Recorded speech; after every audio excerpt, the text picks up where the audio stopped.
Bismillahirrahmanirrahim. Assalamualaikum warahmatullahi wabarakatuh. Alhamdulillahirrabbilalamin. Bertemu lagi dengan saya admin di dalam channel Kenyataan Hidup 22. Di video kali ini admin akan membahas 3 tingkatan pemikiran manusia, yang dimana 3 pemikiran manusia itu terbagi menjadi 3 pemikiran.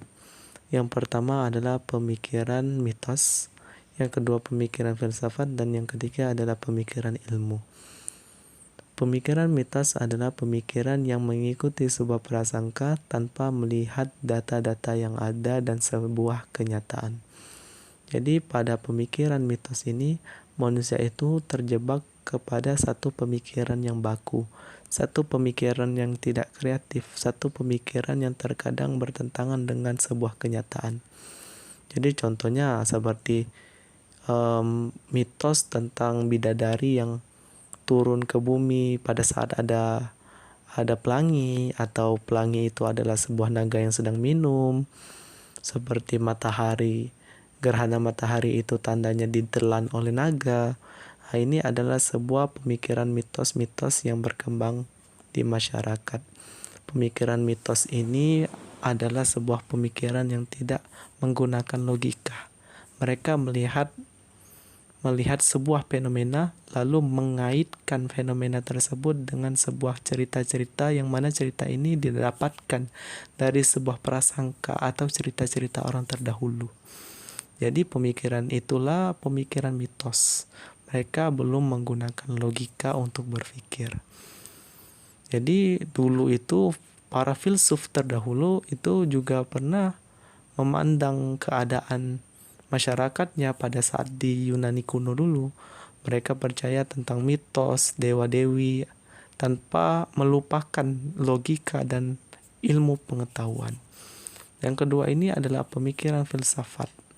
Pemikiran filsafat ini adalah sebuah pemikiran yang dimana pemikiran ini manusia mulai menggunakan akal logika untuk memahami sebuah fenomena. Jadi pemikiran filsafat ini mereka berpikir menggunakan logika dan menjelaskannya secara sistematis tentang fenomena-fenomena yang ada.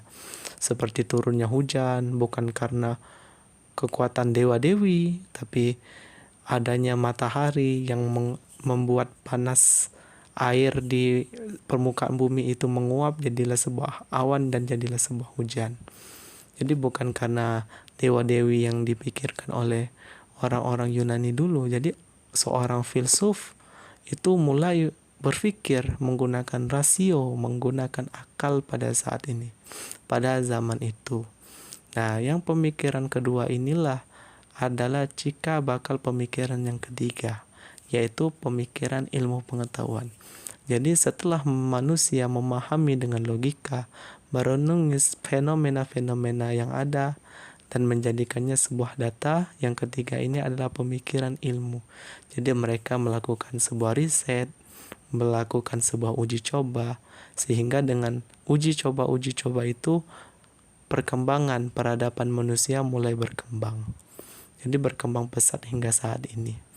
Jadi pemikiran ilmu itu adalah pada zaman ini, adalah pada zaman emasnya pemikiran, yang dimana manusia itu berada di dalam sebuah kebodohan, tidak menggunakan akal, lalu bertingkatlah menggunakan akal logika, merenungi fenomena yang ada, dan menulisnya menjadi data-data fakta, lalu dijadikan sebuah uji coba,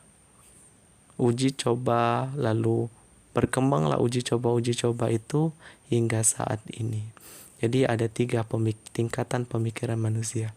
Yang pertama adalah mitos, yang kedua adalah filsafat, dan yang ketiga adalah ilmu, pemikiran ilmu. Mungkin sampai sini saja pembahasan kita kali ini. Lebih dan kurang saya mohon maaf. Bagi teman-teman yang ingin menambahkan, silakan tulis di kolom komentar. Saya admin undur diri. Wassalamualaikum warahmatullahi wabarakatuh.